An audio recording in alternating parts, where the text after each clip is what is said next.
Krisis itu kata yang paling tepat untuk menggambarkan kondisi yang saat ini dialami oleh salah satu tim mapan di Liga Inggris, Manchester United. Dan ini dilihat dari berbagai sudut, terutama penampilan dan prestasi sementara MU di Liga Inggris dan juga di ajang Liga Eropa.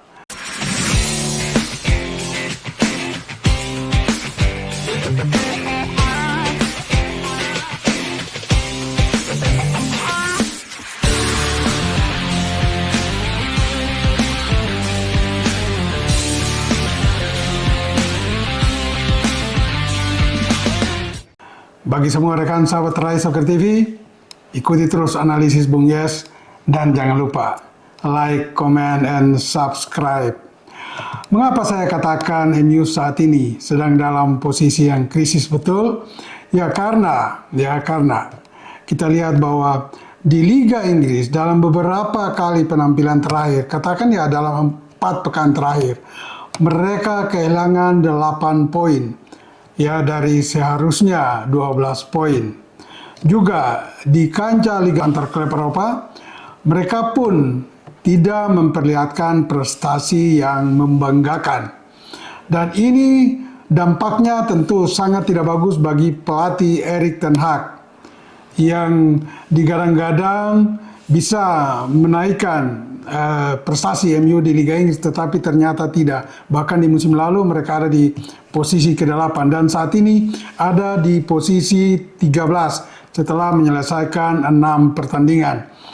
Nah, kalau lihat penampilan MU di 4 pekan terakhir, maka pada hari Minggu esok mereka akan dijamu oleh salah satu tim yang sedang on fire, yaitu Aston Villa.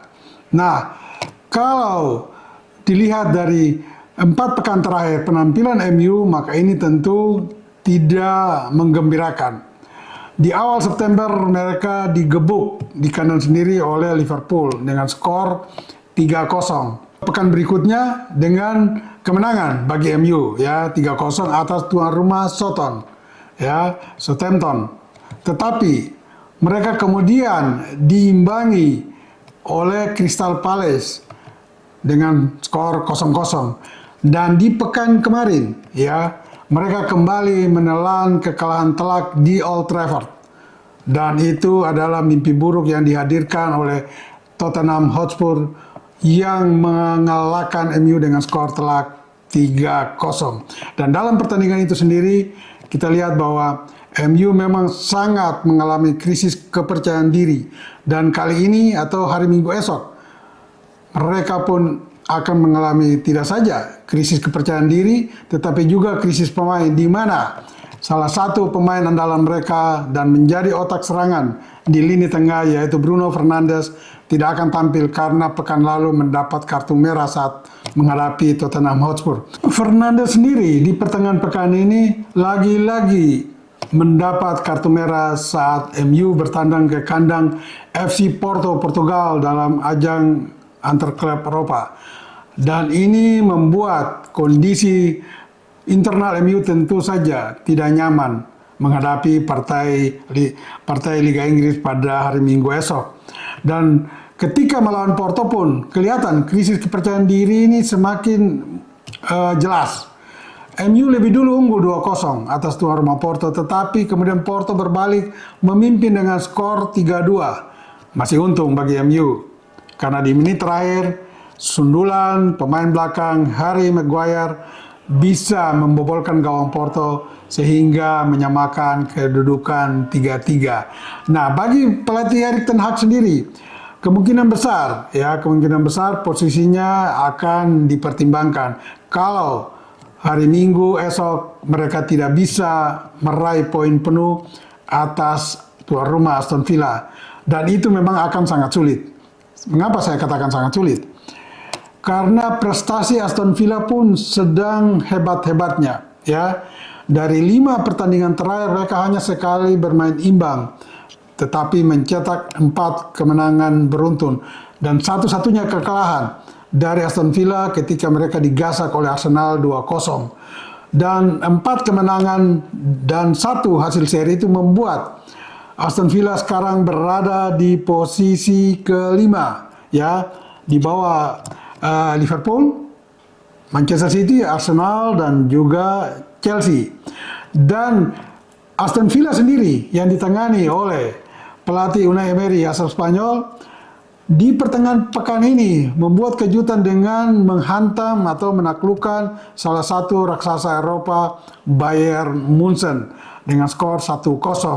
Ini berarti kondisi atau ancaman kekalahan bagi Manchester United sangat mungkin akan terjadi di Villa Park, karena mereka sendiri dalam kondisi yang tidak baik, dan juga mereka akan berhadapan dengan sebuah tim yang memang sedang hebat-hebatnya, yaitu Aston Villa. Nah, bagaimana dengan Liverpool atau juga Manchester City dan Arsenal? Liverpool akan bertandang ke kandang Crystal Palace. Dan kalau lihat penampilan Mohamed Salah dan teman-teman, apalagi ketika mereka menggulung Bologna Italia di pertengahan pekan ini di ajang antar klub Eropa dengan skor 2-0, maka kemungkinan besar mereka akan kembali meraih kemenangan untuk tetap bertengger di posisi sementara klasemen Liga Inggris. Sedangkan Manchester City peringkat kedua saat ini atau juara bertahan, mereka akan menghadapi Fulham.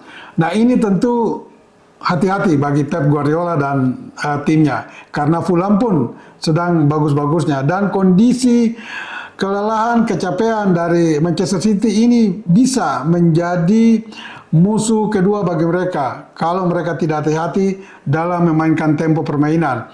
Karena walaupun Manchester City unggul secara materi dan juga teknik, secara tim juga mereka lebih kompak dari Fulham, tetapi kelelahan dan kecapean bermain di ajang Liga Champions pertengahan pekan ini bisa menjadi bumerang bagi mereka kalau Fulham bisa memanfaatkan kekurangan dan kondisi yang kurang fresh dari Manchester City ini.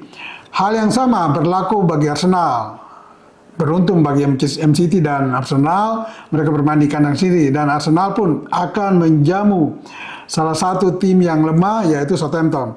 Dan ini kemungkinan besar Arsenal tidak akan sulit untuk meraih kemenangan atas Southampton, sehingga bisa menjaga posisi mereka tetap di urutan ketiga, atau mungkin bisa menggeser MCT dari posisi kedua, bahkan juga Liverpool dari posisi pertama, karena ketiga tim ini hanya berselisih 1 poin. Ya, Liverpool memimpin dengan 15 poin, diikuti oleh Manchester City dan Arsenal dengan 14 poin dari 6 pertandingan. Nah, itu kira-kira kita semua bisa menanti dengan hati yang gembira, tetapi juga tentu tegang bagi yang mendukung Liverpool, Manchester City, Arsenal, maupun Manchester United yang sedang tidak dalam kondisi yang baik. Bagi semua rekan sahabat Rai Soccer TV, ingat, bola itu bulat. Giring terus!